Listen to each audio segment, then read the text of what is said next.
And this is the critical moment right here. So epic, you guys.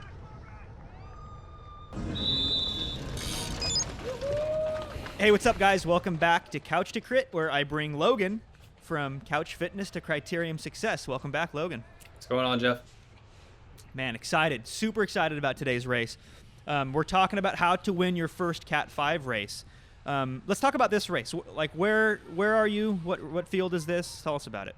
Yeah, so this is the Cat 4-5 field, so it's the C race, and King Racing puts it on in Fair Park down here in Dallas, Texas.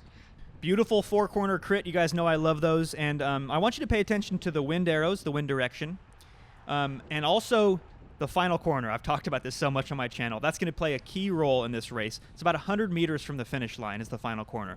Before we get into that, we're talking about how to win your first Cat 5 race. So I just want to kind of start by, like, big picture. You got to know what you're good at, and more importantly, you got to know what you're not good at. So in Logan's case, you guys probably know this. Logan is still developing his endurance. This takes a long time, guys.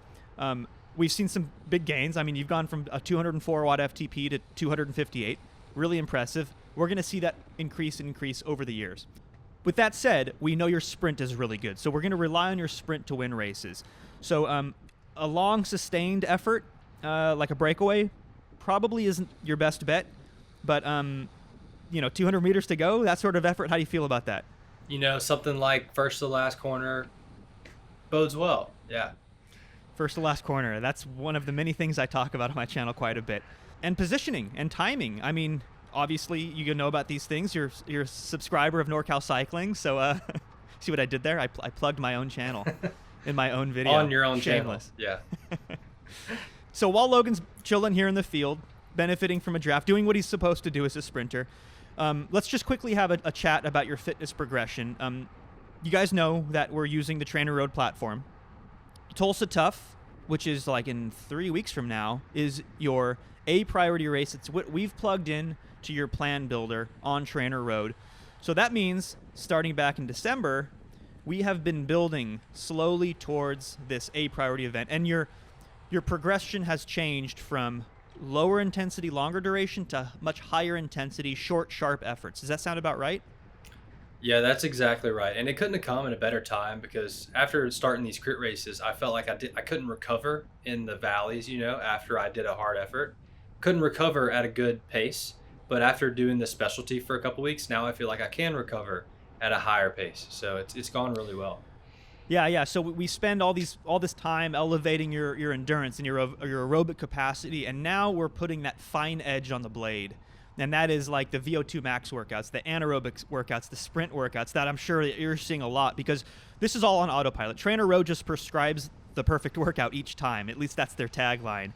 So as we get closer to your priority event, which is Tulsa Tough, we're going to see a lot more of those. And let's get into the race footage because I can tell you guys are falling asleep already. So let's get into the race footage and let's talk about how you executed your plan. All right. Okay, Logan, we have fast forwarded. We have, 5 laps left, something like that, 4 laps left, but it's getting real fast right here. And what you can't see is there is a group of 3 riding off the front. Does that sound right? Yeah, I think it was a preem. So some attacks usually go on the preem laps here, of course. Oh, okay. Okay, actually, that makes sense if it was a preem because I want to commend you on something you did here, and you didn't panic. Like, you stayed in the draft, and you're letting all these other guys chase that back. There isn't a need at this point. There's still 7 kilometers to go. You don't need to absolutely kill yourself on the front if you see a group of 3 riding away, and especially if it's a preem, like you just said. So you can see them right there. There's the group of 3, and you take a good line through here, and you can see the effort. Like, in fairness, even if you wanted to panic and chase that back, I don't know if you actually could have because you're up at 176 beats per minute doing 600 watts. You're going to be up to about 180 beats per minute here in another second. So it's good that you kept contact. It's good that you stayed in the draft and just kind of see where it goes because as long as other people are chasing, there's no need to get to the front. All right, Logan, we fast forwarded one more time. We're coming through 2 laps to go right now, and you're starting to think about position as that group of 3, which I think has become 4 now, is about to get caught. Do you remember this moment? Not necessarily. I don't remember the group up the road. I just remember knowing that 2 to go the week before, because I've done this race once before, it slowed down right here, and then the speed picked up, and it didn't really slow down again. So I knew on this headwind where it usually slowed down every lap, I didn't want to let that go to waste, and I wanted to move up a little bit. You don't want to be doing what that guy just did, this No. guy, which is moving up in the headwind on the outside. Like, again, like I think you're doing a really good job just chilling and sitting in the pack. And again, 181 beats per minute. Like, this might not be a choice that you're actually consciously making. It might just be out of necessity because you're right at the limit there. But other people were chasing so hard to bring that group back, and they were just brought back. So this is a very precarious moment in the race. The late breakaway is brought back. You can see the riders on the front who chased it back are tired. They're sitting up. The riders they caught are tired because they were caught. So there is a critical moment in this race. And I want you to focus on this rider on the left. Does such a good job. This is one guy I want to point out. I hope he watches this video because I'm going to give him a huge compliment and say, like, there he goes launching off the front.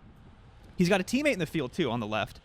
And I've talked about this a lot where you got to choose these times wisely. If you're not a sprinter, don't let the sprinters have their day in the sun. And he did that slingshot attack. He came around the outside, benefited from the draft as long as possible, and then benefited from all those slow riders on the front, benefited from the tailwind. You're totally right. And now it's like, again, I want to compliment you, Logan, although you're at 185 beats per minute now, for like not going full panic and just using your sprint bullets unnecessarily to chase back a single rider. You might have to eventually if his gap looks threatening, but if you guys aren't sprinters, pay attention to what that guy just did. That was so money. And what do you think, Logan? 1,800 meters to go. Let's just carry this to the finish. What do you think? Sounds good. It's time to move up. Are you thinking it's time to move up here because you're coming into 1 lap to go? Yeah, I don't think I could have the power to sustainably move up without that headwind right there. So I think I'm waiting for it again to move up. And so I'm just holding on, hope that a break doesn't go away. I'm not in the position to be a chaser. I'm in the position to let the race come to me due to my fitness. And so I also follow this guy. This guy finished second last week, green shirt right here. So I knew he was probably going to be in the position to be good at the end of the race. So I was like, you know what? I'll just stay on him because he did good last week. Smart. You're already starting to identify those riders. I've been the guys I've been racing with in my local race district. I've been racing with them for years. I know everybody, and they all know me, and like they know what each other are capable of. So it's good that you're already starting to identify those teams and those riders. But look at this.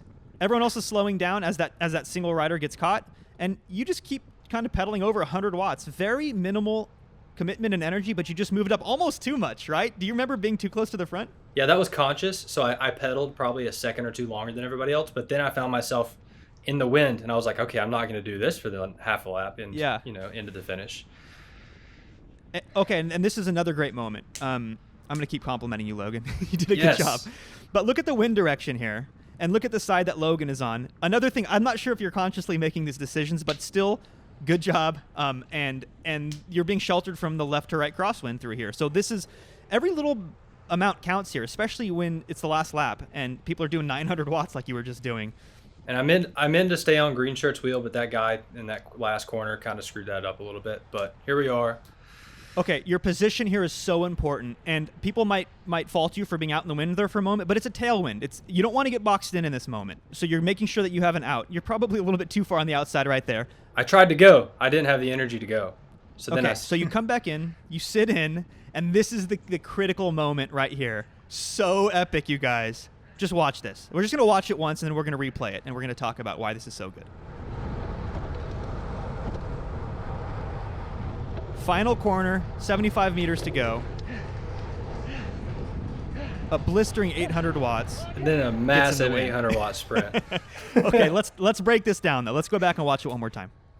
All right, Logan, we're 265 meters to go. You are coming out of the draft here as that guy started soft pedaling, and you are going to carry your speed. Look, you're not doing 1,000 watts. You're doing a very modest amount of power here. These guys on the front have been on the front for a while.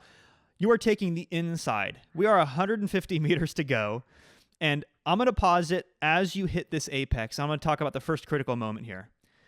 Okay, we're at the apex of this corner, and you have taken a line such that nobody can overtake you on the inside. Nobody can come underneath you is what we say, which means that you have protected your inside. If they want to try to take the inside here, they're going to eat this curb. So that is not an option. Let's fast forward a little bit here. And as you swing out wide, you hit the outside edge of this corner. If somebody wanted to overtake you on your left, they're going to eat curb. So the right is not an option. The left is not an option. That means you are guaranteed first wheel through the final corner. And as a result, you only have to put out 831 watts, 33 watts max power. It's all about position, right? Like I've been saying this for a long time, guys, especially in a crit like this where the final corner is 100, or it's even less, 75 meters from the finish. It's all about position. And you took that last corner so perfectly, you prevented anybody from passing you. Honestly, if we look at that just one more time, I want to tell you a trick that I do. Let's pretend for a moment that this road is much wider and this left-hand curb is all the way out by these cars in the parking lot.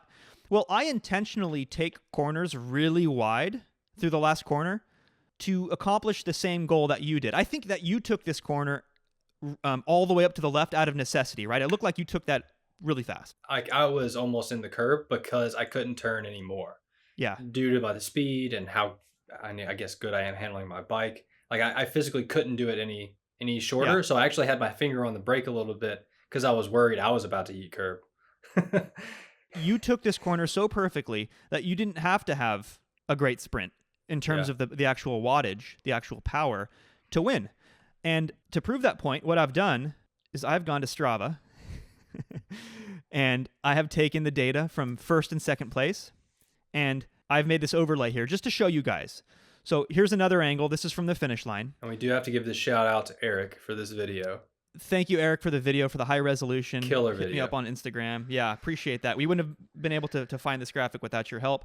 So Logan's coming through this final corner, and all these power numbers are in sync, by the way. Logan is starting his sprint through that last corner. The first thing to note is you were able to maintain a higher amount of power. You didn't have to touch brakes. You didn't even have to stop pedaling. And then as you exit the corner, first wheel, you start your sprint. And yeah, not your best sprint. You accidentally upshifted, so only 830 watts. But look what happens to the second place rider. He exits the corner a moment later, and he starts his sprint, and he pumps it up to 1,120 watts, a good 300 watts higher than you, Logan. Like, he should be beating you every day of the week if you just look at the numbers, right? And then as the third place rider comes through that corner, another second or two later, this is slowed down to 25%, by the way.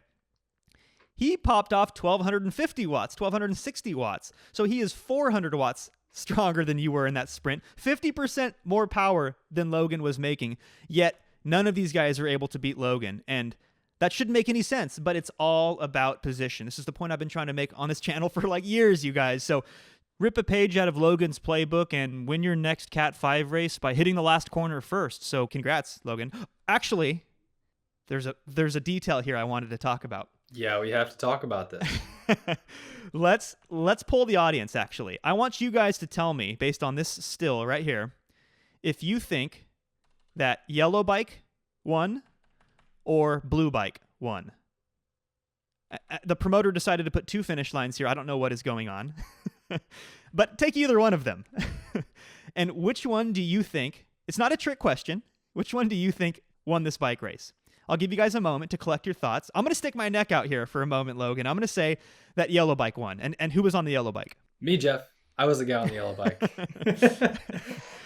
The crazy thing is they reviewed the footage, and the official said blue bike won this bike race. So take that as you may. I'm not too worried about it. Logan got second in this race when he clearly got first, but there's going to be plenty of wins in the future. So don't let it bother you, Logan. On to the next thing, man. On to the next bigger and better thing. Oh, we're all good. I'm excited.